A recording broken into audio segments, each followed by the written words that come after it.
हरे कृष्णा प्रभु जैन माता जी। आप सभी का एक बार फिर स्वागत है। हम भगवत गीता भगवान का बताया हुआ गीत जो हमारे लिए अर्जुन के माध्यम से बताया था उसका अध्ययन करने का प्रयास कर रहे हैं और उस प्रयास में हम अच्छी तरह से प्रगति कर पाए।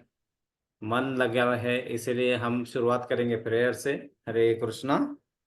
हरे कृष्ण। ओम ॐ अज्ञानतिमिरान्धस्य अज्ञानतिमिरान्धस्य ज्ञानाञ्जनशलाकया ज्ञानाञ्जनशलाकया चक्षुरुन्मीलितनेन चक्षुरुन्मीलितेन तस्मै तस्मै श्रीगुरुवे नमः। श्रीगुरुवे नमः। श्रीचैतन्यमनोभीष्टं श्रीचैतन्यमनोभीष्टं स्थापितं स्थापितं येन येन भूतले भूतले स्वयं स्वयं रूप रूपा कदा कदा मह्यं मह्यं ददाति ददाति स्वपदान्तिकम्। स्वपदान्तिकमः।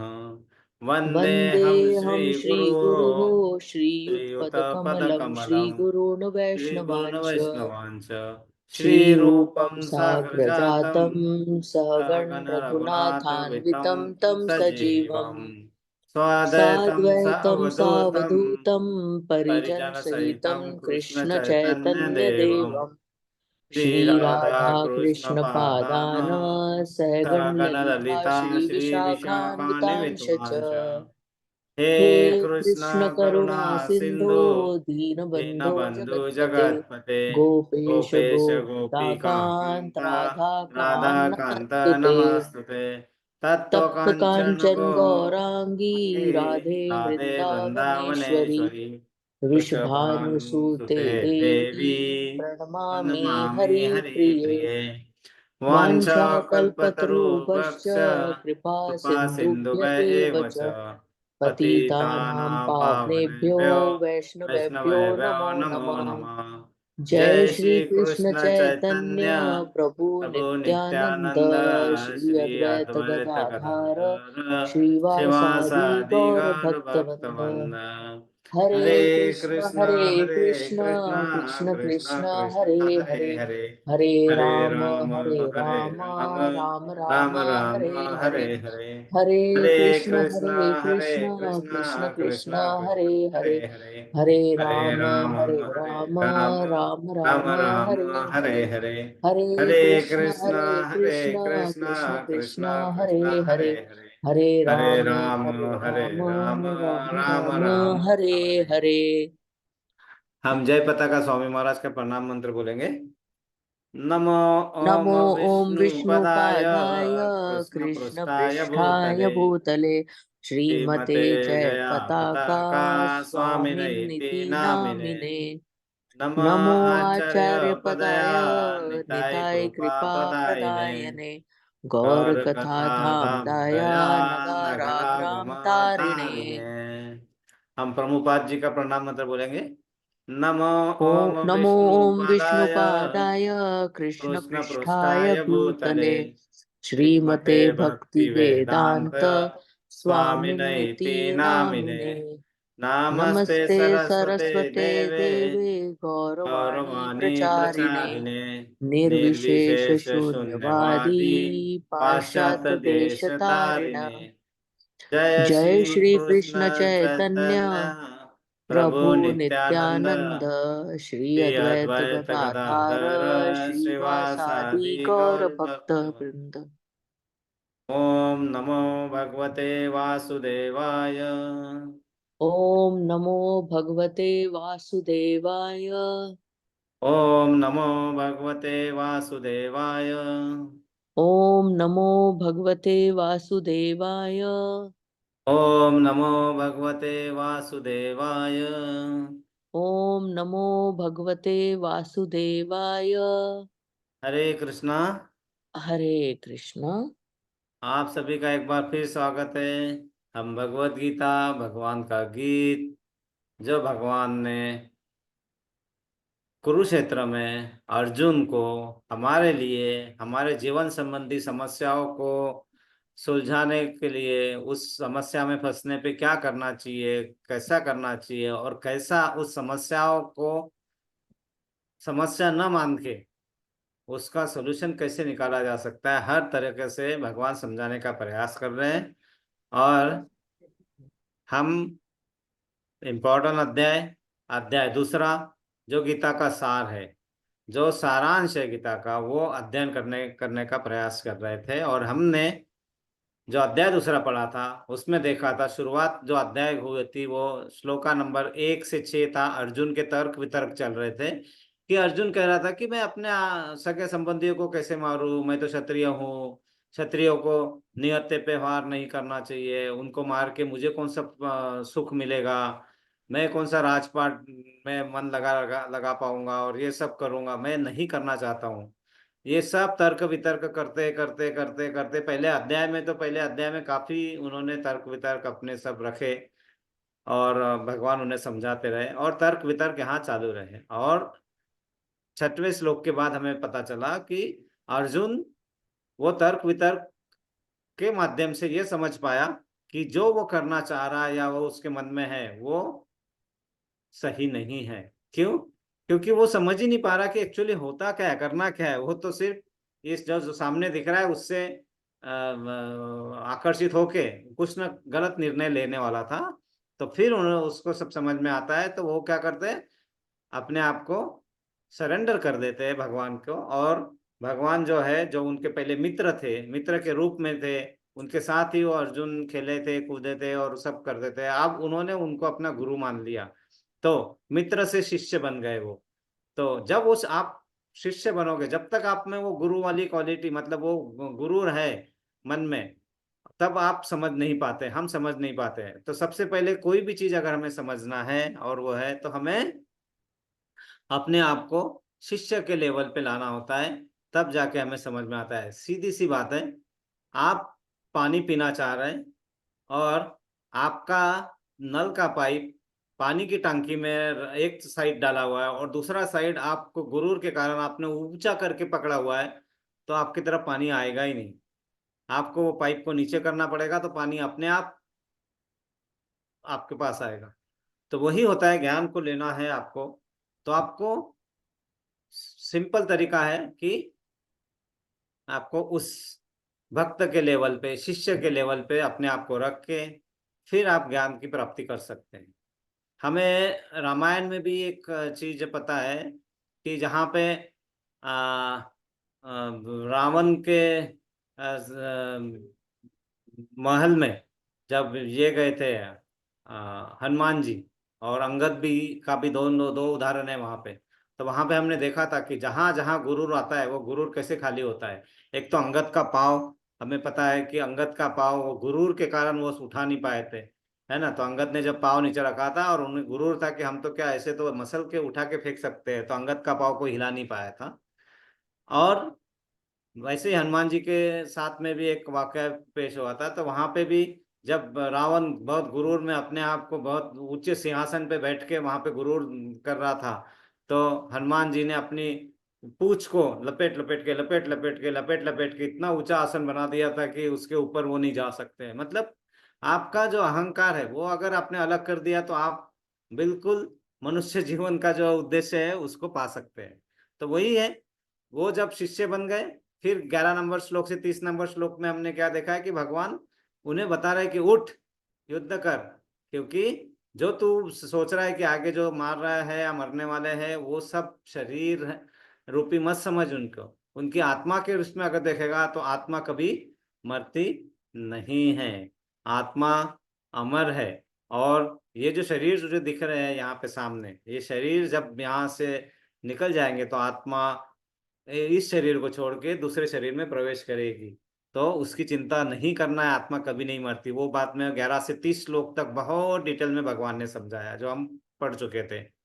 बाद में श्लोका नंबर 31 से 38 तक वो उसके उनके कर्तव्य क्या है, जीवन के कर्तव्य क्या है, कि तुम्हारा कर्तव्य क्या है, और उस कर्तव्य के हिसाब से अच्छी इच्छाओं को पूरा करो। तो अर्जुन का कर्तव्य था क्षत्रिय के नाते युद्ध करना और धर्म की सहायता करना, धर्म की रक्षा करना। जब अधर्म को अगर आप हराएंगे नहीं, तो धर्म की रक्षा कैसे करेंगे, वो तो दिखावट हो जाएगी ना। तो वो दिखावट में ना जाके असलियत में आप कार्य करो, अपना कर्तव्य करो, और उसके बाद क्या होगा उसकी चिंता मत करो। तो वो सब बताया था, और वही धीरे धीरे भगवान वहां से आपको, मतलब कर्म कांड के से फिर बाद में आपको आपके जो किए हुए कर्म है वो आपके लिए अच्छे कैसे हो सकते हैं, अच्छे इन द सेंस उनका कोई भी आप पे रिएक्शन ना हो, मतलब अच्छे कर्म का अच्छा या बुरे कर्म का बुरा, दोनों भी नहीं चाहिए। क्योंकि अगर बुरा होता है तो सो कॉल्ड नरक में जा सकते हैं, अच्छा होता है तो हम स्वर्ग में जाएंगे। लेकिन भगवान क्या चाहते हैं, ना तो नरक में जाओ ना तो स्वर्ग में जाओ, सीधा जहां से तुम आए थे वहां वापस आ जाओ, गोलक धाम में। मतलब ना तो हमें अच्छे कार्यों के हमें उसका ये चाहिए फल, ना तो बुरे कार्य को फल चाहिए। और ये सब जब करना है तो हमें हमारे कार्य को क्या करना होगा, भगवान को समर्पित करके करो। जो भी कार्य कर रहे हैं हम, जो भी कर रहे हैं भगवान के लिए कर रहे हैं, जिसका फल आएगा तो उन्हीं को समर्पित करना है। और ये भाव होगा तो हमारा जो सकाम कर्म है वो निष्काम कर्म में कन्वर्ट हो जाएगा। वही समझने का प्रयास कर रहे थे। तो हमने श्लोका नंबर 46 तक वो देखा था कि बुद्धि या निष्काम कर्म योग किस तरह से बेसिक तरीके से समझाया था उन्होंने। मतलब कर्म करके फल की आशा न करना किस तरह कर सकते थे। और हम उसके आगे श्लोका नंबर 46 से 53 के बीच में थे, टुवर्ड्स द एंड, जिसमें भी वही ये बुद्धि या निष्काम कर्म के बारे में समझा रहे हैं। और बहुत ही सुंदर पार्ट अब इस अध्याय का शुरू होगा, समाधि। मतलब परमात्मा ज्ञान में, परमार्थ ज्ञान में स्थिर। मतलब हमें ज्ञान तो आ जाता है ना, हम उसको पढ़ लेते हैं, समझ लेते हैं, है ना, लेकिन उमझता नहीं है हमें। उमझता नहीं मतलब उसको उसको इम्प्लीमेंट कैसे करना है, उसको लगाना कैसे। बड़ी बड़ी बातें तो हो गई, लेकिन इसको मैं अगर ले गया और इसको ज्ञान ले भी लिया, तो इसको यूज कैसे करना है, इसको बनाए कैसे रखना है। देखो, जीवन में सफलता हासिल करना बहुत मेहनत का काम होता है। और बहुत सारे हम लोग अपने जीवन में बहुत मेहनत करके अपने दृष्टिकोण को भगवान के दृष्टिकोण के साथ मिला के बहुत अच्छी तरीके से आगे तो बढ़ लेते। वहां तक बढ़ना तो एक कठिन कार्य है ही। लेकिन अगर आप अच्छे तरीके से इस अध्यात्म में और अच्छे मार्ग पे आ गए हैं तो वहां पे बने रहना बहुत डिफिकल्ट है, बहुत डिफिकल्ट है। क्यों? क्योंकि हमें हमारा जो है ना, जितना हम आगे प्रगति करते हैं ऐसे इस मार्ग में, वैसे वैसे क्या होगा कि और माया शक्ति प्रबल होगी। मतलब जो भगवान की अपरा शक्ति है वो हम पे अटैक और करेगी। मतलब ऐसा बोलना चालूंगा कि देखो ये क्या है, पहले तो मतलब 1000 चूहे खा के बिल्ली हज को चली, ऐसे कहावतें आएगी, आपको वो सुनना पड़ेगा, है ना। बोलेंगे देखो सब कुछ करके अभी ये कर रहे हैं, दिखावा कर रहे हैं, है ना, इनको अभी ये सब हो गया, ये सब चीजों को, लेकिन वहां टिके रहना बहुत ही ज्यादा इंपॉर्टेंट है। और वो कैसे रह सकते हो ये भी भगवान हमें बताएंगे। मतलब वो रखने के लिए हमें बहुत सारे कठिनाइयों की कठिनाइयों का सामना करना पड़ेगा। सब बोलेंगे अरे ये सब तो देखो अभी इनको कुछ काम धंधा बचा नहीं है और यही सब करते रहते हैं, ये भी सुनना पड़ेगा। बिल्कुल सुनना पड़ेगा। और वो सुन जो बता रहे हैं, जो बोल रहे हैं, उनकी भी कोई गलती नहीं होती है। क्योंकि होता है ना वैसा, जब तक वो जब चीज समझ में नहीं आएगी तो उन्हें लगता है कि यही क्या है, एक ही चीज बता रहे हैं और वो सब है। क्योंकि वो जब जितना निरंतर हम करते जाएंगे उतना हमारे मन में स्थिरता आएगी। और स्थिरता बने रहना बहुत ज्यादा इंपॉर्टेंट है ना। वो स्थिरता नहीं बनी रहती है तो फिर क्या होता है कि हमारा पतन भी जल्दी शुरू हो जाता है। और जब पतन शुरू होता है तो क्या होता है, बहुत ही गहरा और साइड इफेक्ट समाज में जाता है कि ये क्या थोड़ा किया और बाद में कुछ नहीं होता है, तो इसके इसलिए ये मार्ग ही नहीं है।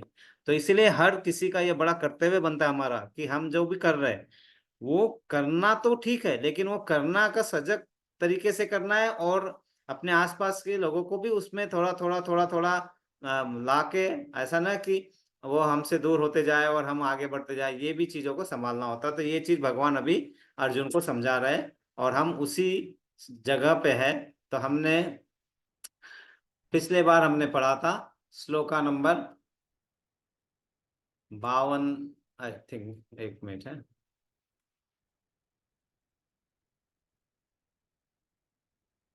हाँ, तो हमने पिछले बार पढ़ा था श्लोका नंबर 52, जिसका मतलब था, जब तुम्हारी बुद्धि मोह रूपी सघन वन को पार कर जाएगी तो तुम सुने हुए तथा सुनने योग्य सबके प्रति अन्य मनस्क हो जाओगे। मतलब इसमें क्या लिखा है, इसमें बहुत इंपॉर्टेंट चीज था यहाँ पे कि जब तुम्हारी बुद्धि मोह रूपी सघन वन को पार कर जाएगी। अब मोह रूपी क्यों, क्या होता है कि हमारी मन इच्छाएं जो है इतनी प्रबल होती है, इंद्रिय तृप्ति की इच्छा है। मतलब इंद्रिय तृप्ति में सब कुछ आ गया, खाना पीना, मीटिंग और सब जो हमें आलस्य देने वाली जो भी आती है चीजें, वो इतनी हावी होती है हमें। बाहर की चीजें बहुत ही अच्छी लगती है, तो ये हावी होगी ही क्योंकि हम कलयुग में। लेकिन वो जो कैसा होता है, हमारा जो करना चाहते हैं वो अगर नहीं हुआ तो हमें गुस्सा आता है, और अगर वो हो गया तो मोह होता है। मोह मतलब और उससे ज्यादा चाहिए और ज्यादा चाहिए।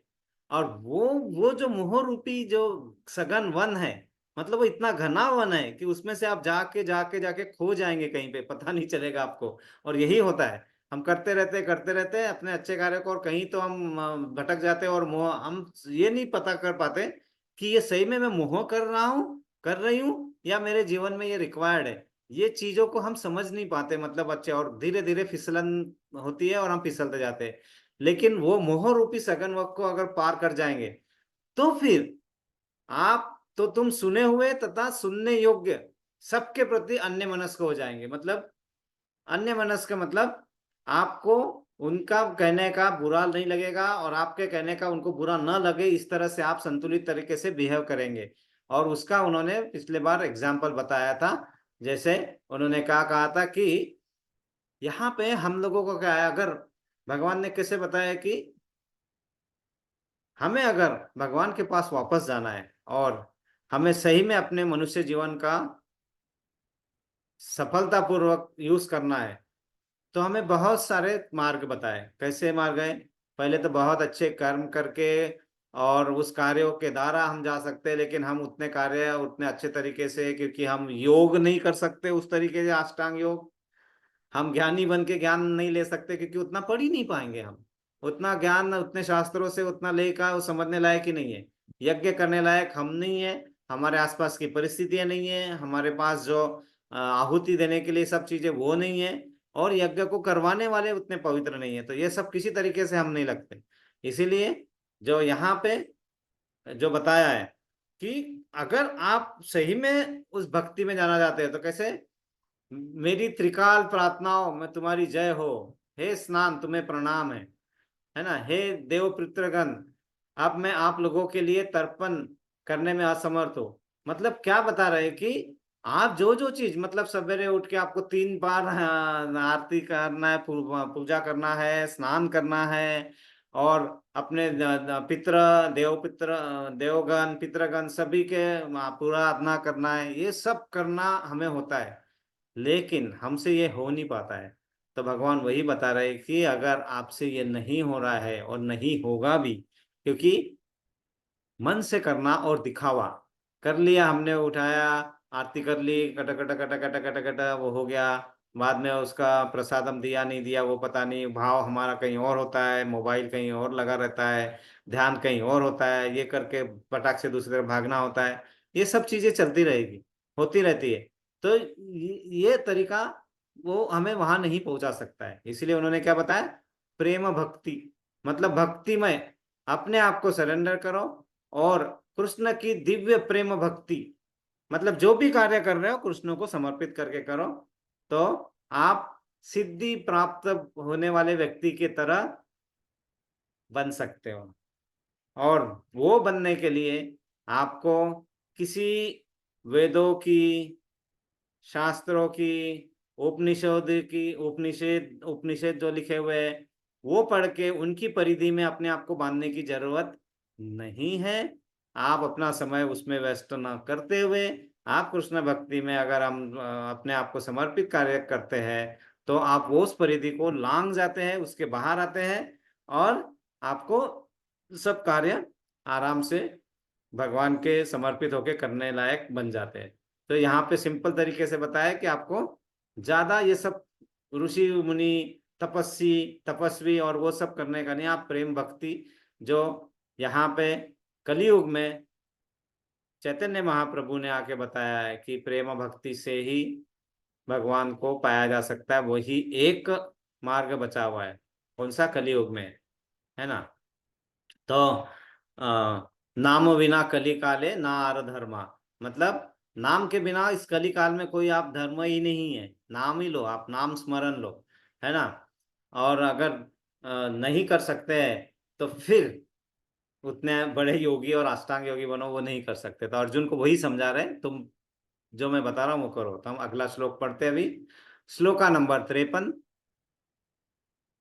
श्रुति विप्र प्रतिपन्ना ते यदा स्थायस्ति निश्चला समाधावचला बुद्धिस्ता तदा योगम योगम वाप्यसी। हरे कृष्णा।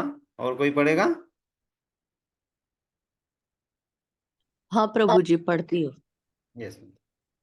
श्रुति विप्रतिपन्ना ते यदा स्थास्यति निश्चला समाधावचला बुद्धिस्त यदा योगम वाप्यसि। हरि बोल। हरि बोल, हरे कृष्णा। और कोई पढ़ने की स्थिति में है?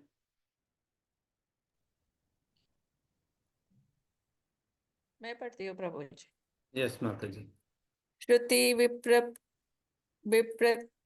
विप्रतिपन्ना ते यदा सास्यति निश्चला समाधावचला वित्तिस्तथा योगम वाप्ससि। हरि हरि बोल। बोल, हरे कृष्णा।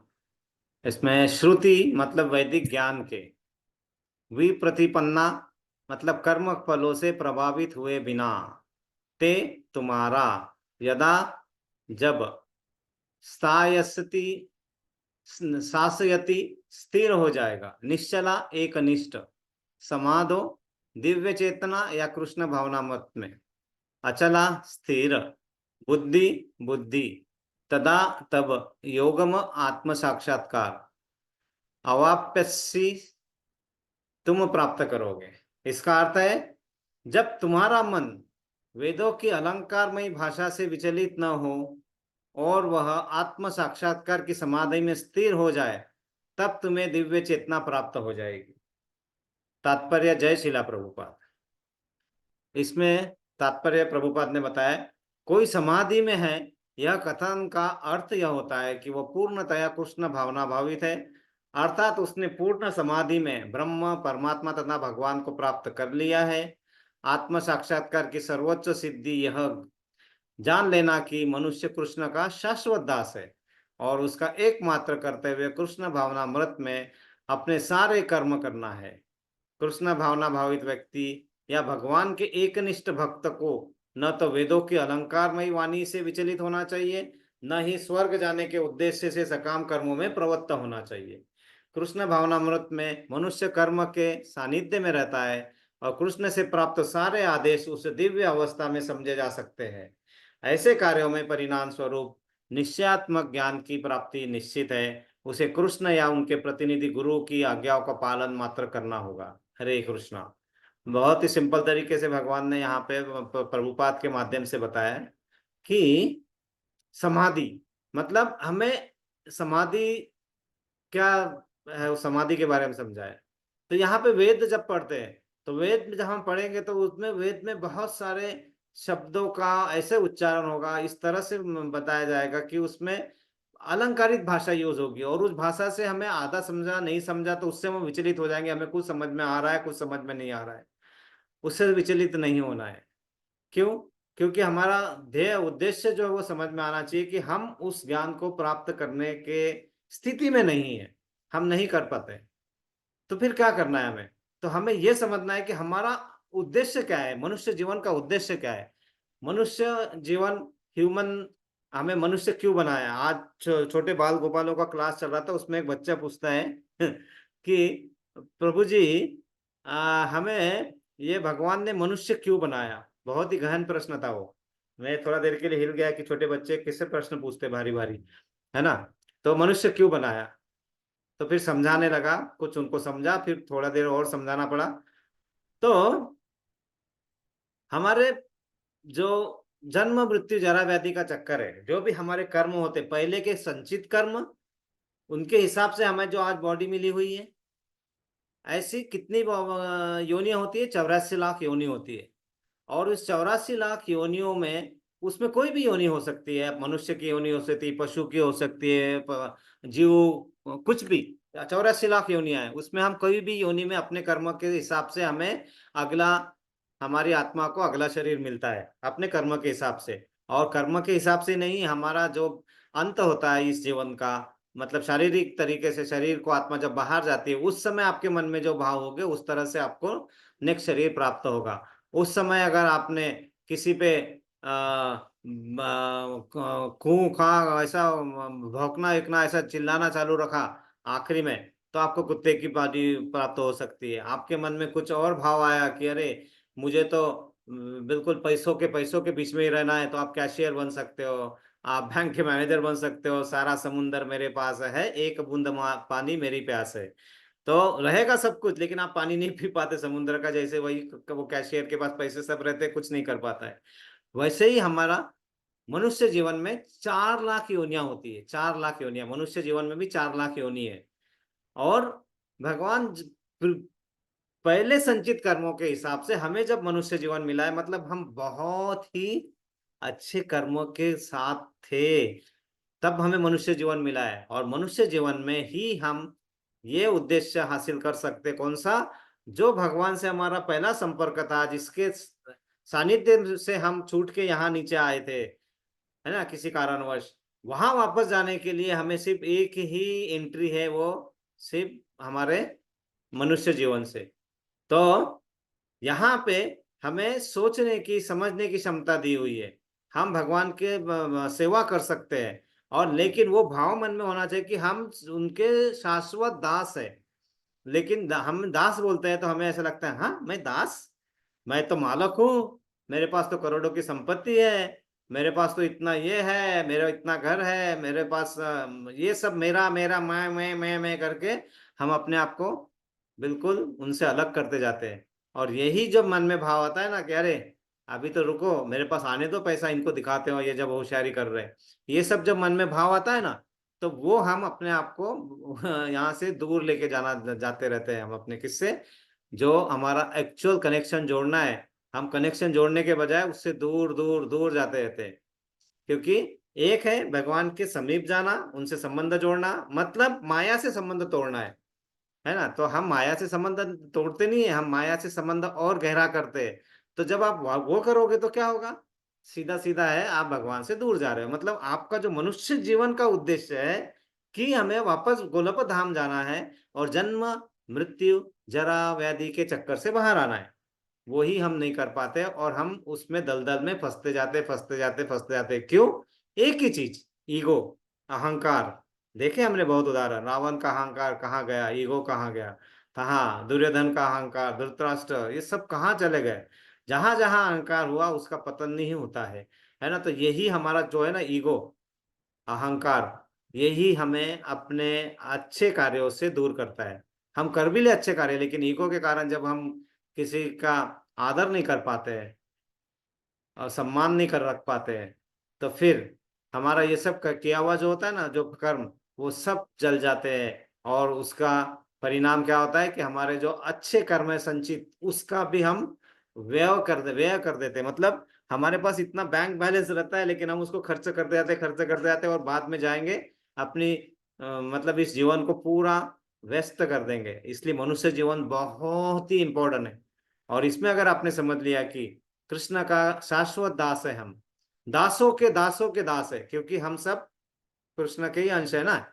और हमें किसी की सेवा करने में शर्म क्या आनी चाहिए, लेकिन लोगों को बहुत शर्म आती है करने के लिए। अपने बड़ों की सेवा करना या आसपास के लोगों की सेवा करना, करते हुए निभाने के लिए जब आते ही बारी, तो हम नाप तोल के करते हुए निभाते हैं। ये भूल जाते हैं कि उन्होंने हमारे लिए क्या किया, हमने उनको क्या देना चाहिए। उतना भी अगर ध्यान रख के हम कर्म कर रहे हैं, तो हमारे कर्म थोड़े तो अच्छे हो सकते हैं। तो यहाँ पे क्या बताया, वो तो छोड़ो, आप सीधा छोड़ो ना सब मनुष्य के बारे में, लेकिन भगवान ने जो आपको यहाँ पे लाया उनके लिए तो कर्तव्य कर सकते हैं, उनके लिए तो अपने कार्य उनको समर्पित कर सकते हैं। अरे जिन्होंने पूरा दिया है, सब कुछ उनका ही दिया हुआ है, उसी को हम थोड़ा सा वापस देने के लिए इतनी जान क्यों जलाते हैं। सब कुछ तो उसका दिया हुआ है। जो करोड़ों की संपत्ति है कहाँ से आई है, वहीं से आती है ना। तो उसको वापस देने के लिए क्या परेशानी हो सकती है, वो परेशानी ना हो। इसीलिए ये दास्य भाव मन में आना बहुत जरूरी है, तब भी हम एकनिष्ठ होकर भगवान की सेवा कर सकते हैं। जब तक ये भाव नहीं आएगा ना, तो नहीं होती है, सही में नहीं होती है। हम कर लेंगे, हम बहुत प्रयत्न करेंगे, लेकिन जब तक वो भाव नहीं आता वो प्रयत्न नहीं जुड़ पाते। वो वैसे ही हवा में रहते हैं, है ना। वो दिखाने के लिए अलग होते हैं और हम करते रहते कुछ अलग है, उसका फल वो नहीं कनेक्ट हो पाता है। ये वाईफाई जैसा सिस्टम है कि अगर अगर वाईफाई में जैसे हम मोबाइल का कनेक्शन अगर स्ट्रांग कनेक्शन हो गया तो बड़ा अच्छा सिग्नल मिलता है, लेकिन कनेक्शन स्ट्रांग नहीं हुआ और उसमें वायरस आते रहेगा तो कैसे डेटा ट्रांसफर होगा, नहीं होता डेटा ट्रांसफर। तो वही यहाँ पे बताया है कि आपको स्वर्ग जाने के भी उद्देश्य से काम नहीं करना है कि मुझे स्वर्ग में जाना है, क्योंकि पता हमको बताया होता है कि स्वर्ग में बहुत अच्छा हमें ये मिलेगा, इतना खाने को सब कुछ फ्री में मिलेगा, सब मदिरापान रस और जो भी है सब ऐश्वर्य की सब बातें हैं। तो हम स्वर्ग में जाने की इच्छा के लालसा से कार्य करना चालू करते हैं, तो वो भी कैसा है ना, वो भी जन्म मृत्यु जरा व्याधि के चक्कर से बाहर नहीं है, वहां पे भी जाके हमें वापस आना पड़ता है। तो यहाँ पे भगवान वही समझा रहे हैं कि अपने कर्म इस तरह रखो, न तो स्वर्ग जाने की इच्छा रखो, न तो किसी अलंकारित भाषा से आप डिस्टर्ब हो, न कोई मोह में फंसो। लेकिन इसके लिए करना क्या है, बहुत सारी चीजें करना है जो हम नहीं कर सकते। तो यहाँ पे सिंपल भगवान ने क्या बताया, एक काम करो ना यार, नहीं हो रहा ना, तो जो गुरु बता रहे हैं आपको सुनो, उनको प्रतिनिधि मानो भगवान का और उनके आज्ञा का पालन करो। और गुरु नहीं है तो सबसे बड़े गुरु और सबसे एकमेव गुरु भगवान कृष्ण, उनके सानिध्य में आप कार्यों को समर्पित करो। और फिर क्या है, फिर आपकी बल्ले बल्ले, तो आपको आपके जो भी कार्य होंगे उसके आपको कोई भी परिणाम नहीं आएंगे, ना अच्छे परिणाम न बुरे परिणाम। दोनों परिमाणों से आप छूट परिणामों से आप छूट जाओगे। तो और क्या चाहिए। इसीलिए कृष्ण में अपने मन को अपने कृष्ण के सानिध्य में लगाओ, और दास के दास के दास है ये अगर मान के अगर बढ़ रहे हैं तो कोई चिंता की जरूरत नहीं है। और तब आप दिव्य चेतना को प्राप्त कर सकते हैं। दिव्य मतलब जो जिसका कोई वर्णन नहीं कर सकते, जिसका कोई बहुत उच्च, और वो चेतना मतलब भगवान की चेतना, आध्यात्मिक चेतना, वो चेतना अगर आपके कनेक्ट हो गई, वो दिए की बाती अगर जल गई, तो फिर आपको कुछ करना नहीं है, बस उसको फॉलो करना है। तो यहाँ पे भगवान ने वही बताया कि समाधि मतलब वो गड्ढा खोद के बैठना, और वो समाधि की बात नहीं हो रही है। समाधि मतलब आपके मन को स्थिर करना, जो इजी नहीं है मालूम है, लेकिन उसको इजी करना पड़ता है। कैसे, मैंने अपने जीवन को बहुत आसान बना दिया। कैसे, किसी को माफ करके और किसी से माफी मांग के, है ना। तो वो अगर हम कर सकते हैं तो अपने आप ये ईगो वाला प्रॉब्लम कम हो जाता है। तो यहाँ पे वही बताया है तुम समाधि की स्थिति में कैसे आ सकते हो। अभी भगवान आगे हमें ले जाएंगे, धीरे धीरे अर्जुन को उस स्थिति में समझा समझा के आगे ले जा रहे हैं, और वही हम आगे आगे पढ़ेंगे। तो जब वो आता है तो भगवान जैसे बताते हैं इसमें, तो अब अर्जुन का प्रश्न आता है, और वो अगले श्लोक में है कि अर्जुन अब पूछेगा कि आपने इतने बड़ी बड़ी बातें तो बोल दी, समाधि में आना चाहिए, स्थित प्रज्ञ होना चाहिए, लेकिन होता क्या है ये सब, आप वो भगवान हमें समझाएंगे अगले श्लोका में। तो अगले श्लोका के बारे में पढ़ते हैं। कोई पढ़ेगा अगला श्लोक।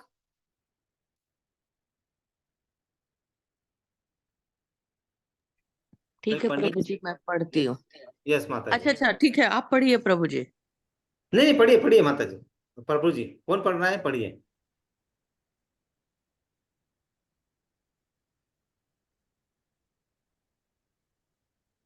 हरे कोई कृष्ण ठीक है, माता। प्रभु जी, मैं पढ़ूं?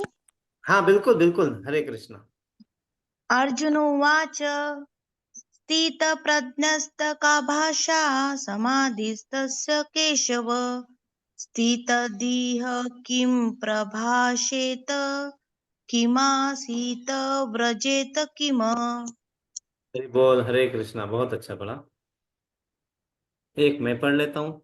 अर्जुन उवाच शीतप्रज्ञस्य का भाषा समाधिस्तस्य केशव स्थितधिः कि प्रभाषेत किमासीत व्रजेत किम। और कोई पढ़ेगा एक बार। हाँ प्रभु जी, मैं पढ़ती हूँ। बिल्कुल पढ़े माता जी।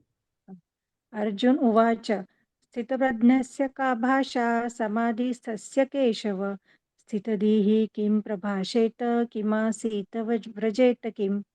हरि हरे बोल, हरे कृष्ण। सो इसका शब्दार्थ पड़ेगा कोई माता जी में से? हाँ हाँ, मैं पढ़ लेती हूँ। ओके। अर्जुन उवाच, अर्जुन ने कहा, स्थित प्रत्यस्त कृष्ण भावनामृत में स्थिर हुए व्यक्ति की का क्या भाषा भाषा समाधिस्थस्य समाधि में स्थित पुरुष का केशव हे कृष्ण स्थितधि कृष्ण भावना में स्थिर व्यक्ति किम क्या प्रभाषेत बोलता है किम कैसे आसित रहता है व्रजेत चलता है किम कैसे। इसका अर्थ है, अर्जुन ने कहा, हे कृष्णा, अध्यात्म में लीन चेतना वाले व्यक्ति स्थित प्रज्ञ के क्या लक्षण है, वह कैसे बोलता है तथा उसकी भाषा क्या है, वह किस तरह बैठता और चलता है। परपोट। जय शिला प्रभुपाद।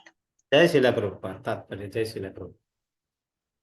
जिस प्रकार प्रत्येक व्यक्ति के विशिष्ट स्थिति के अनुसार कुछ लक्षण होते हैं, उसी प्रकार कृष्ण भावना भावित पुरुष का भी विशिष्ट स्वभाव होता है, यथा उसका बोला चलना सोचना आदि।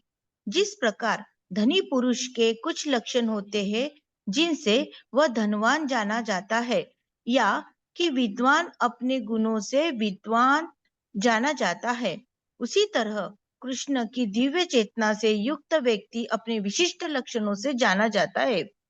इन लक्षणों को भगवत गीता से जाना जा सकता है, किंतु सबसे महत्वपूर्ण बात यह है कि कृष्ण भावना भावित व्यक्ति किस तरह बोलता है, क्योंकि वाणी ही किसी मनुष्य का सबसे महत्वपूर्ण गुण है। कहा जाता है कि मूर्ख का पता तब तक नहीं चलता जब तक वह बोलता नहीं। एक बने ठने मूर्ख को तब तक नहीं पहचाना जा सकता जब तक वह बोले नहीं, किंतु बोलते ही उसका यथार्थ रूप प्रकट हो जाता है। कृष्ण भावना भावित व्यक्ति का सर्व प्रमुख लक्षण यह है कि वह केवल कृष्ण तथा उन्हीं से संबंध विषयों के बारे में बोलता है। फिर तो अन्य लक्षण स्वतः प्रकट हो जाते हैं, जिनका उल्लेख आगे किया गया है। हरि बोल।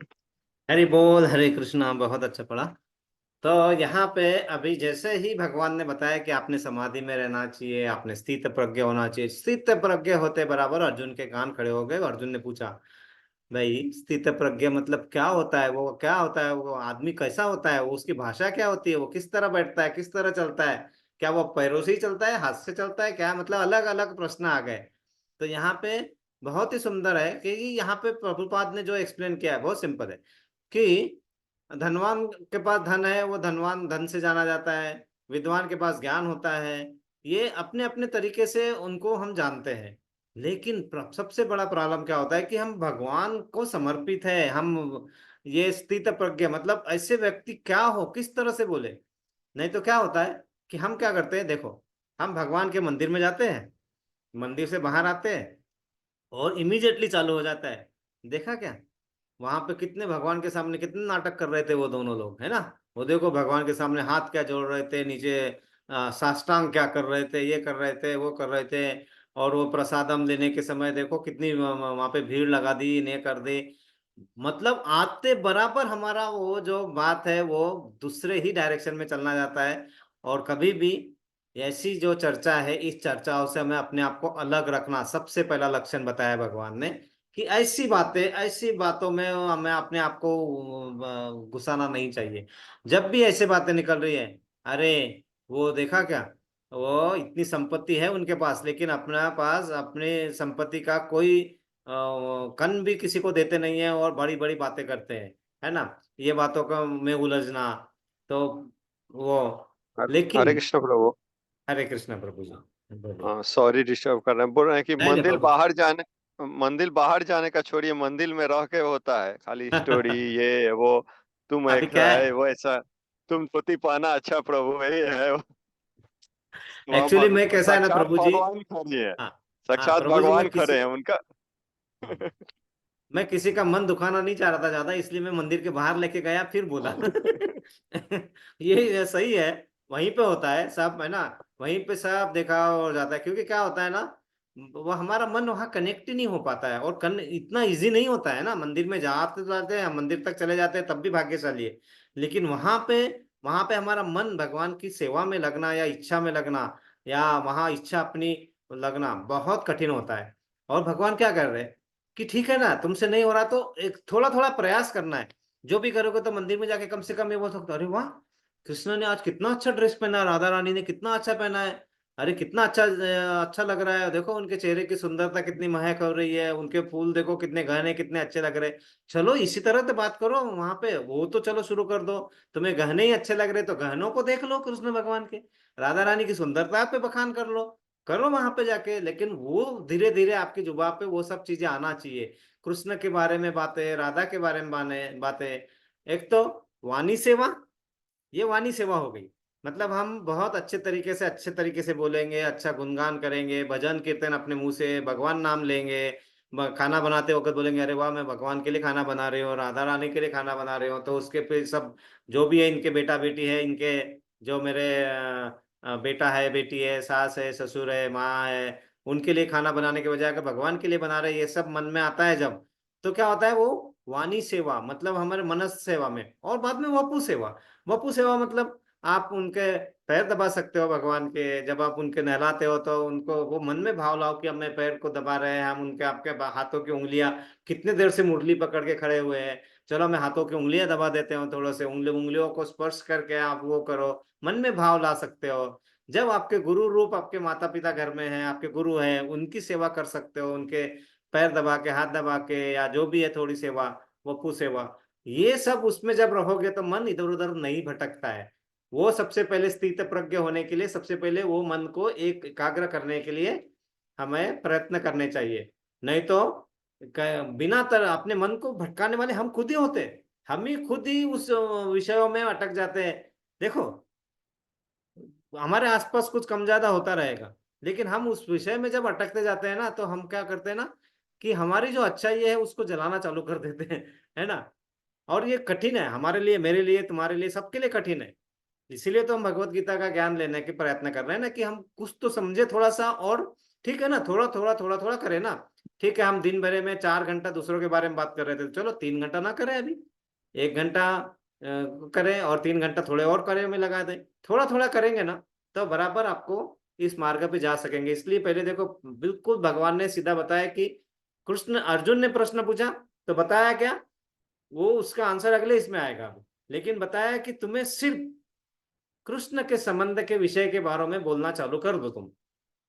पहली बात, भगवान के बारे में बोलना चालू करो, है ना। वो की लीलाएं की थी, अरे वाह, वहां पे वो मटकी फोड़ी, फिर वो राधा रानी को कितना परेशान करते थे वहां पे मटकी, उनको उनको जब वो माखन बेचने जाते थे तो बोले हमें माखन का कर देना पड़ेगा, ये करेगा, करो ना बातें, आप करो बहुत, और चीजों को लेके आओ।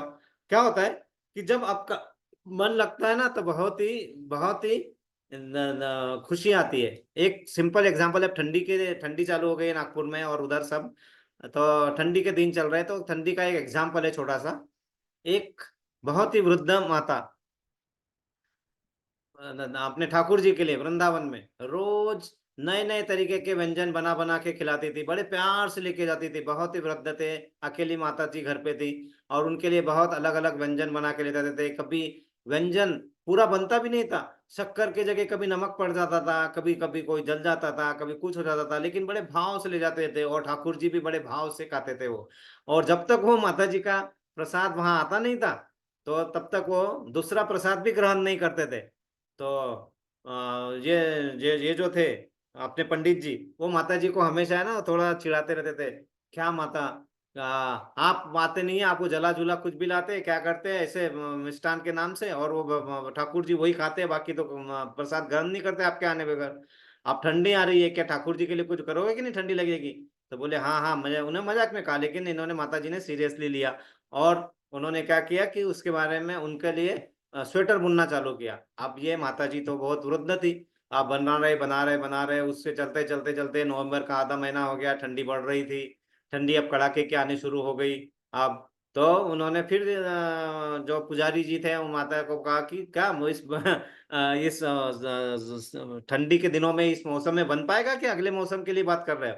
तो बोले नहीं नहीं मैं कर रही हूँ, बस बना रहे हो। तो उन्होंने क्या किया, दिन रात एक करके 3 दिन में वो स्वेटर बनाने के लिए, बोले तीसरे दिन में आऊंगी तुम्हें देने के लिए यहाँ ठाकुर जी के लिए। और उन्होंने 3 दिन पूरे लगातार दिन रात एक करके पूरे स्वेटर बुन लिया इनके लिए, और नेक्स्ट डे देना था।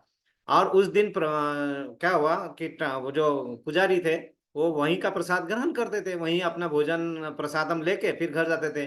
तो क्या हुआ, उस दिन वहां पे वो प्रसादम लेने गए तो वहां पे जो प्रसादम जिस पत्तल पे लेते हैं ना, पत्रावली होती है, पत्रावल पत्तल, वो पत्तल खत्म हो गए थे वो मंदिर के। तो उन्होंने सोचा कि चलो आज मैं प्रसादम घर ही ले लेता हूँ, और वो फिर घर की तरफ जाने लगे। घर की तरफ जाते जाते उनके रास्ते में ना उनको वो वही माता जी का, वृद्ध माता का घर लगा। तो उन्होंने क्या सोचा कि वृद्ध माता इतनी ठंडी के दिनों में वो स्वेटर बनाया होगा, लेके आएगी, क्या करेगी, इससे अच्छा जाते जाते मैं ही क्यों नहीं जाके ले ले लेता हूँ। तो वो जाते हैं और उनके दरवाजा खटखटाते हैं, तो अंदर से थोड़ा देर के बाद ही दरवाजा खुलता है, क्योंकि वो माता जी बड़ी मुश्किल से चल चाल के कैसे तो भी आती है यहाँ पे। और फिर माँ इनके मन में क्या आता है, पंडित जी के, चलो ये जो खाना लाया ना मैं आज ये माता जी को भी दे देता हूँ और इनसे स्वेटर ले लेता हूँ, क्योंकि मेरे को दोनों हाथ में स्वेटर भी ले जाना है। तो वो माता जी स्वेटर देती है, और बाद में ये अपना जो प्रसाद हम लेके आते हैं वो माता जी को दे देते हैं। और माता जी के आंसू, आंखों में आंसू आना चालू हो जाता है। तो बोले क्यों आंसू आ रहा है, मैंने तुम्हारा स्वेटर ले लिया इसलिए आंसू आ रहा है, और ये आपको पैसे चाहिए, इसके क्या चाहिए? वो बोलते हैं, बोले ठाकुर जी मेरा इतना ध्यान रखते, इतना ध्यान रखते कि मैं बता नहीं सक रही हूँ अभी आपको। मैं 2 दिन से भूखी थी, क्योंकि मुझे टाइम ही नहीं मिल रहा था खाने, मतलब ये बनाने के लिए, स्वेटर को कंप्लीट करने के लिए मैं बैठी बैठी बनाते जा रही, और आज मुझे इतनी भी नहीं शक्ति बची थी, अभी मैं तो उठ भी नहीं पा रही हूँ। और ठाकुर जी ने मेरे लिए प्रसादम भेजा है। देखिए ठाकुर जी अपने भक्तों का किस तरह ध्यान रखते हैं, किस तरह ध्यान रखते हैं। मैं, और ये कोई बड़ा चढ़ाने वाली बातें नहीं है, जब आप मन से भाव से सही में करते हैं ना, क्योंकि उसके पास क्या कमी है, वो क्या हमारे ये भोग लगाने के, हमारे आरती करने के भूखा है? बिल्कुल नहीं है, कोई जरूरत नहीं है। ये हमारे लिए हमें करना है, और वो जब दास्य भाव आता है जब हमारा इसमें, तभी तभी वो दास्य भाव के हिसाब से ही हमें आगे बढ़ने की प्रेरणा मिलती है। जब तक वो नहीं आएगा ना, हम उपकार करने के भाव से करेंगे ना, मैंने तेरे लिए आरती कर दी, ये ले, ये प्रसादम भी दे दिया, ये ले, कुछ नहीं फायदा। उसके अच्छा तुम अगर थोड़ा शक्कर के 2 दाने तुलसी के पत्र पे भी रख दोगे ना, दैट इज इनफ। पत्रम पुष्पम फलम तो हम यो में भक्त्या पयश्चति, मतलब मुझे पत्र पुष्प फल बस, कुछ नहीं चाहिए तुमसे। लड्डू पेड़े और वो सब तुम अपने लिए अपने लिए भोग बनाते हैं हम बोले भगवान को लड्डू चाहिए, काय को चाहिए, बूंदी के लड्डू हमें खाने होते हैं। एनीवे चलता है, वो भी प्रसादम कर दो आप और खाइए, नो प्रॉब्लम। हमारे ठाकुर जी को भी वो बहुत पसंद होता है कि इतने सब मना के मेरे लिए, मेरे माध्यम से मेरे भक्त खुश है। जब भक्त खुश होते हैं तो भगवान खुश हो जाते हैं, बिल्कुल बिल्कुल। तो वही लक्षण अपने आप प्रकट होने चालू होंगे, और वो अगला श्लोक है। अगले श्लोक को बिना पढ़े हम कंप्लीट नहीं कर सकते, इसलिए अगले श्लोक को पढ़ना जरूरी है आज, इसलिए अगला श्लोक करते हैं। तो यही है, अपने मन में भाव लाओ, आप सब, आप चिंता मत करो। और मतलब द्वेष और ये सबको थोड़ा अलग कर दो, थोड़ा सा देखो ना, आनंद की अनुभूति आपकी डबल तिबल हो जाएगी। और आप आखिर में चाहिए क्या जीवन में? खुशी तो चाहिए ना, और चाहिए क्या, वो जो खरीद नहीं सकते, तो फिर ले लो ना, दो बांटने को तैयार है दोनों हाथों से, तो ले लो ना। लेकिन थोड़ा थोड़ा हमें समझना होता है। और ये श्लोक बहुत ही इंपॉर्टेंट है, बहुत सबसे इंपॉर्टेंट श्लोक है ये, है ना।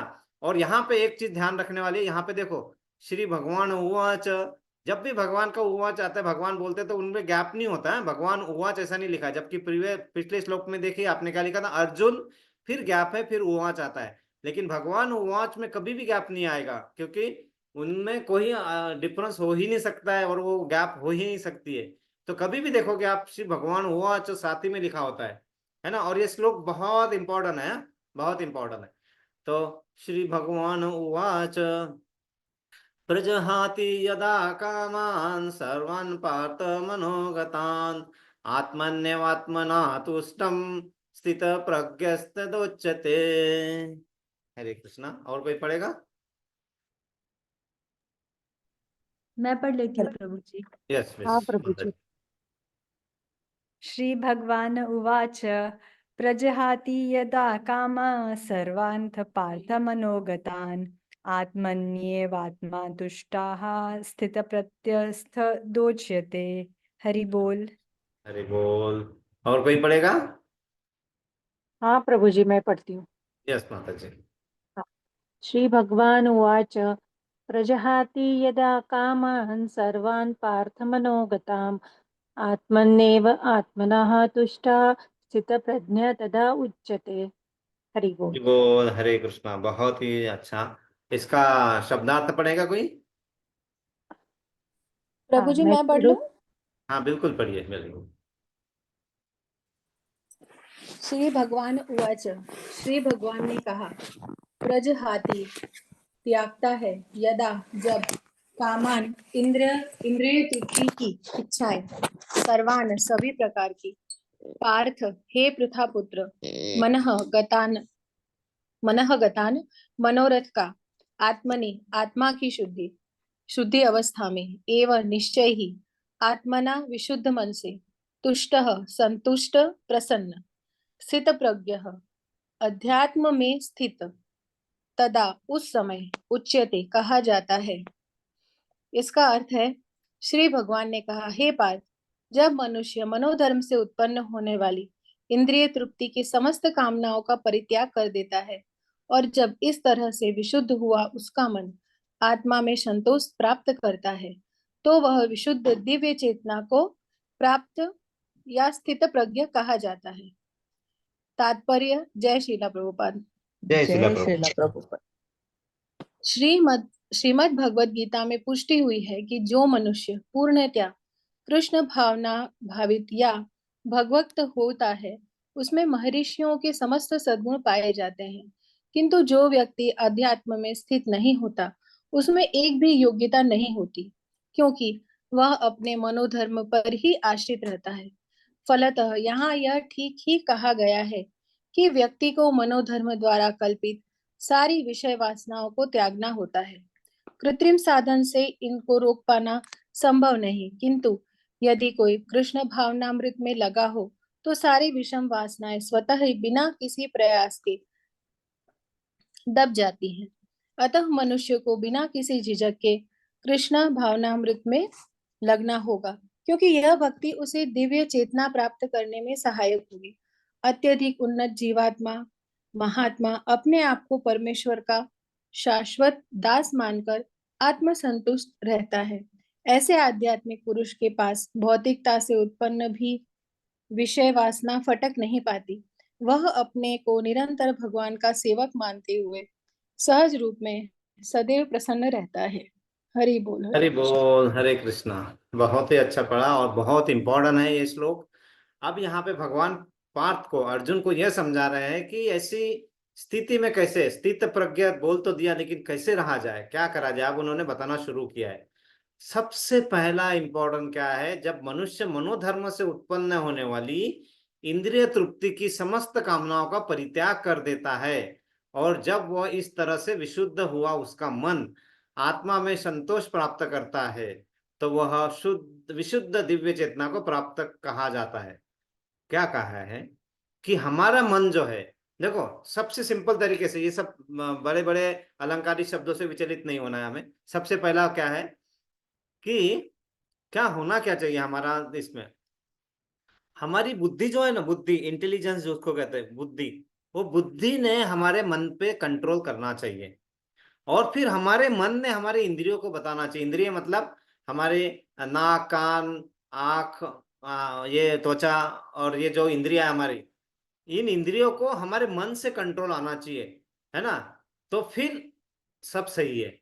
लेकिन हमारा क्या होता है, हमारी इंद्रियां है ना, वो आज मुझे गोलगप्पे खाने हैं, पानी पूरी खाना है, वो पहले आता है। उसके बाद में मन क्या बोल रहा है उसका कोई मतलब नहीं है। हमारी इंद्रियों का पर है ना, मुझे आज वो देखना है, मुझे आज वो सुनना ही है, अभी मुझे डीजे लगा के नाचना ही है। ये सब जो चीजें है ना, ठीक है, अच्छी है, नो प्रॉब्लम, लेकिन वो किस अगर वो सही दिशा में जा रही है तो अच्छा है। नहीं तो यहाँ पे क्या हो रहा है कि हमारी जो इंद्रियां है वो मन को ऑर्डर देती रहती है और मन बुद्धि को बहलाता रहता है, तो सब उल्टा सीधा हो जाता है ना। तो वो ना करते हुए क्या कहा है, हमारा मनोधर्म मतलब हमारे मन से जो उत्पन्न हुआ धर्म है ना, कि यही मेरा धर्म है और ये मुझे करना चाहिए, जो हम अपने आप बना लेते हैं और उसके हिसाब से करते रहते हैं, उससे हमें धीरे धीरे कट करना है, अपने आप को अलग अलग करना है थोड़ा। मतलब हमें करना क्या है, जो सही चीजें हैं, जो अपने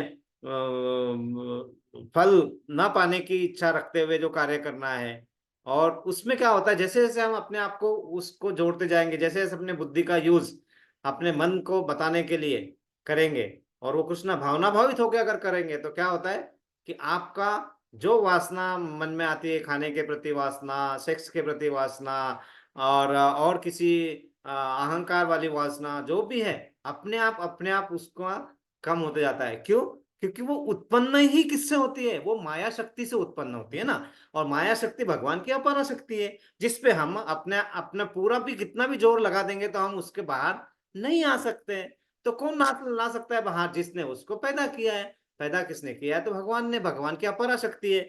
तो फिर क्यों ना हम उनके भगवान के साथ उनके साथ जुड़ जाए, अपने आप ही वो शक्ति क्षीण धीरे धीरे कम कम कम होते जाएगी। तो कृत्रिम साधन अगर हम लगाएंगे, कृत्रिम साधन मतलब आर्टिफिशियल साधन अगर हम लगाएंगे और उसको कम करना चाहेंगे, तो ये असंभव है। सोचना ही असंभव है। और हम सब विज्ञान पढ़ते हैं, साइंस पढ़ते हैं, और हम क्या सोचते हैं कि हम अपने विज्ञान से, साइंस से इस पे हम कंट्रोल पा सकेंगे। नहीं पा सकते हैं। क्यों? क्योंकि हमारे जो करने के तरीके हैं वो ही संपूर्ण नहीं है। हमारे एक्सपेरिमेंट जो है वो ही पूर्ण नहीं है। वो क्या होता है, छोटा सा एक प्रयोग करते हैं, उसमें से कुछ आता है, उसको हम उतने कार्य के लिए कर सकते हैं, लेकिन वो कार्य पूरा नहीं है, क्योंकि वो एक्सपेरिमेंट पूरा नहीं है। क्यों पूरा नहीं है? क्योंकि हम पूरा प्रश्न ही हम पूरा समझ नहीं पाए। प्रश्न समझ नहीं पाए तो उसका सोल्यूशन पूरा नहीं रहेगा। तो वो चीज जब हम नहीं समझ पा रहे, तो फिर करना क्या होता है हमें? वही भगवान यहाँ पे समझा रहे, बिना झिझक, बिना झिझक कृष्ण भावना भाव में अपनी चेतना को लगाओ। बिना झिझक लगाओ। मतलब मैं यहाँ पे खाना बना रहे तो उसके लिए कर रहे हैं, घर साफ कर रहे हैं तो भगवान का घर है इसलिए साफ कर रहे हैं, है ना। अभी ये सब, ये मुझे नहलाना धुलाना है क्योंकि भगवान का ये सब इसलिए कर रहे हैं हम, और ना थोड़ा अभी मुझे बच्चों के लिए खाना बनाना है क्योंकि बच्चों भी उन्हीं के लिए है। ये सब चीजें आती है, तो धीरे धीरे कृष्ण भावना भावित उसमें मन लगना जाता है। और जैसे जैसे उसमें मन लगता है, तो आपका जो जीवात्मा है, वो जीवात्मा मतलब अपने अंदर की आत्मा, उसको जीवात्मा, है ना। हमारा शरीर जड़, चेतन, जड़, उसमें जब चेतना आती है तब वो शरीर काम का है। चेतना बाहर तो कुछ फायदा नहीं है। तो उस चेतना से लगाव करो। उस चेतना को जो चाहिए खाने के लिए वो दो। उसको चाहिए, उसको आध्यात्मिक भूख है, और हमारे शरीर को बाकी भौतिक भूख है। तो क्या होता है, वो आत्मा को जो चाहिए अंदर खाने के लिए, जो आध्यात्मिक खाद्य चाहिए, वो हम दे ही नहीं पाते। और वो ना देने के कारण क्या होता है, हम धीरे धीरे कितना भी अपने मनोधर्म को अच्छे तरीके से पालते रहे, लेकिन वो असंतुष्टि बनी रहती है। तो वो असंतुष्टि को बाहर निकालने के लिए, विषय वासनाओं से दूर रखने के लिए हमें क्या करना है? बेझिझक भगवान की भक्ति में कार्यरत रहना है। हर काम को कृष्ण भावना भावित होकर करना है। तो उससे क्या होता है, अपन जो जीवात्मा है उनकी प्रगति धीरे धीरे धीरे धीरे वो प्रगति होती जाती है। और बाद में जब आप कार्य बहुत प्यार से करने लगते हो आप, प्रेम भक्ति से, तो महात्मा लेवल पे पहुंचना शुरू होता है। और वही है भगवान का दास बन के अपने आप को भगवान के कार्यों में संतुष्टि पाना। तो अपने आप संतुष्टि आती है। और फिर जैसे जैसे हम उस कामनाओं से त्याग करते जाते हैं, तो हमें संतुष्टि छोटे छोटे चीजों में भी संतुष्टि आती रहती है। नहीं तो हमारा क्या होता है, थोड़ा है, थोड़े की जरूरत है। मतलब थोड़ा है मेरे पास, और थोड़े की जरूरत है, और थोड़े की जरूरत है। लेकिन यहाँ पे क्या बता रहे भगवान, थोड़ा है, थोड़े की ही जरूरत है। बस उतने की ही जरूरत है, उतने में ही हो जाएगा। उतने में समाधान आ जाता है, उतने में संतुष्टि आती है। और जब वो आएगा तो क्यों नहीं तुम्हारी सेहत अच्छी रहेगी, क्यों ना तुम्हें खुशी का एहसास होगा, क्यों ना होगा, दुख क्यों होता है? क्योंकि हम वो सब चीजें जबरदस्ती अपने ऊपर लादने की कोशिश करते हैं, और उससे जो जितना उसमें संतुष्ट न रह के और लाना और करने के लिए प्रयासरत रहते हैं अपने मनोधर्म के हिसाब से। इसीलिए फिर हमें दुख आते हैं, फिर व्याधि आती है, फिर दुखना होता है, फिर पैर दुखेगा, फिर हाथ दुखेगा, फिर ये होगा। उससे क्या होता है, क्योंकि मन ही संतुष्ट नहीं है, तो आप कुछ भी खाओगे फिजिकली कुछ नहीं होगा। वो आपकी नींद अच्छी नहीं होगी, आपका स्वास्थ्य अच्छा नहीं रहेगा, स्वास्थ्य अच्छा नहीं रहेगा तो चिड़चिड़ आएगी, चिड़चिड़ आएगी तो आप किसी से अच्छा बात नहीं करोगे, अच्छा बात नहीं करोगे तो आपको रिस्पेक्ट नहीं मिलेगी, आपको रिस्पेक्ट नहीं मिलेंगे, रिश्ते खराब होने में चालू होंगे, रिश्ते खराब होंगे तो वही जो सब अच्छी चीज थी जो मिलने वाली अपने को आपस में मिलजुल के कर रहे थे, वो ना मिल पाएगा। ये सब जड़ वहीं से शुरू होती है। तो उस जड़ को समझना और वो जड़ को पानी देना, खत्म। उसके बाद में अपने को आगे करने की जरूरत ही नहीं है। और यही अपने इसका उदय, तुम विशुद्ध विशुद्ध दिव्य चेतना को प्राप्त कर सकते हो। और वही स्थिति आपकी स्थित प्रज्ञ मतलब समाधि वाली स्थिति कहलाती है। और यह स्थिति जो है ये सर्वोच्च स्थिति है। ये भगवत गीता और कहीं पे भी इतनी आसान नहीं है, लेकिन आसान बनाना पड़ता है। जिंदगी आसान होती नहीं है, उसे बनाना पड़ता है। हम क्या बोलते हैं, गाय दूध देती है। अरे गाय दूध देती नहीं है, गाय का दूध निकालना पड़ता है। कहाँ दूध देती है, हमें निकालना पड़ता है ना गाय का दूध। ठीक है ना, ऐसा नहीं है ना। वो आ, प, प, प, हमारा गैस पे रखे तो खाना पक जाता है। गैस पे रख के खाना पकता नहीं है, उसमें वो क्रियाएं उत्पन्न करनी पड़ती है, जो उसमें मसाले डालना और स्वादिष्ट करने के लिए, तब वो होता है।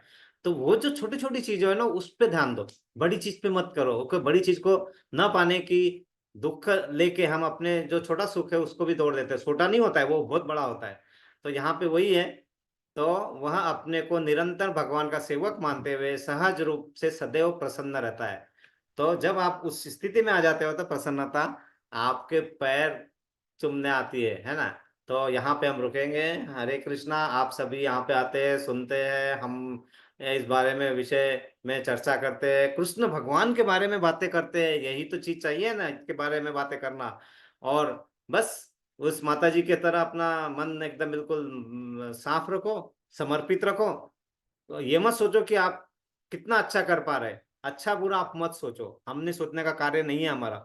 हमारा कार्य क्या है, दास के दासों के दास है हम। बस हम आपको उसमें लगे रहो, देखो शांति और समृद्धि। और ऐसा नहीं कि भौतिक जगत में आपको नहीं मिलेगा, आपको वो भी बहुत मिलेगा, भर भर के मिलेगा।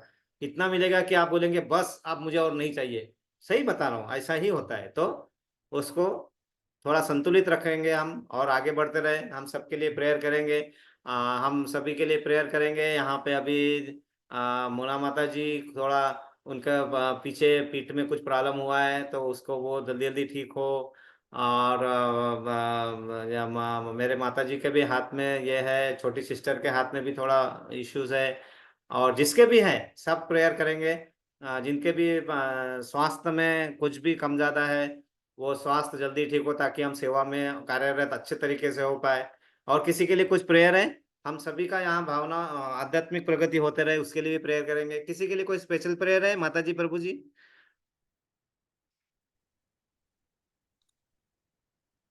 तो हम सभी के लिए 3 बार प्रेयर करेंगे। हरे कृष्णा हरे हरे कृष्णा हरे कृष्णा कृष्णा कृष्णा कृष्ण हरे कृष्ण हरे, हरे हरे हरे हरे राम राम हरे राम, हरे राम राम राम राम राम हरे हरे हरे।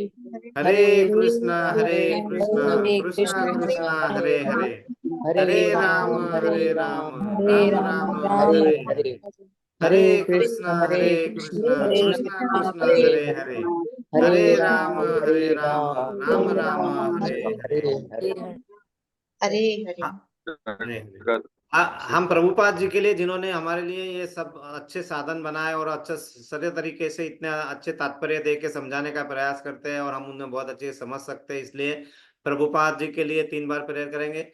हरे हरे कृष्णा कृष्ण कृष्णा कृष्ण कृष्णा कृष्ण कृष्णा कृष्ण हरे हरे, हरे हरे हरे हरे राम राम राम हरे राम राम हरे हरे, हरे हरे हरे कृष्णा हरे कृष्ण कृष्णा कृष्ण कृष्णा हरे कृष्ण हरे, हरे हरे हरे हरे राम राम राम हरे हरे हरे, हरे हरे हरे कृष्णा कृष्णा कृष्ण कृष्णा कृष्ण हरे हरे हरे, हरे हरे हरे राम राम हरे हरे।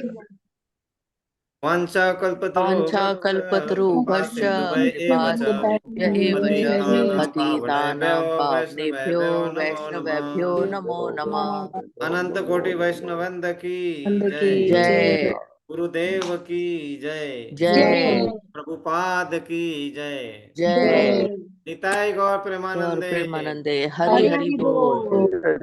सभी एकत्रित भक्तों की जय जयकार हो, हरे कृष्णा। हरे कृष्णा सभी एकत्रित भक्तों की जय जयकार हो, हरे कृष्णा। हरे कृष्णा सभी एकत्रित भक्तों की जय जयकार हो, हरे हरे कृष्णा। कृष्णा सब गुरु हरे कृष्णा गुरु और गौरांग की जय जयकार हो, हरे हरे कृष्णा। कृष्णा आप सभी का एक बार फिर धन्यवाद। आप सब आते हैं, हम यहाँ पे करते हैं, इसलिए ये सब हो पाता है। हरे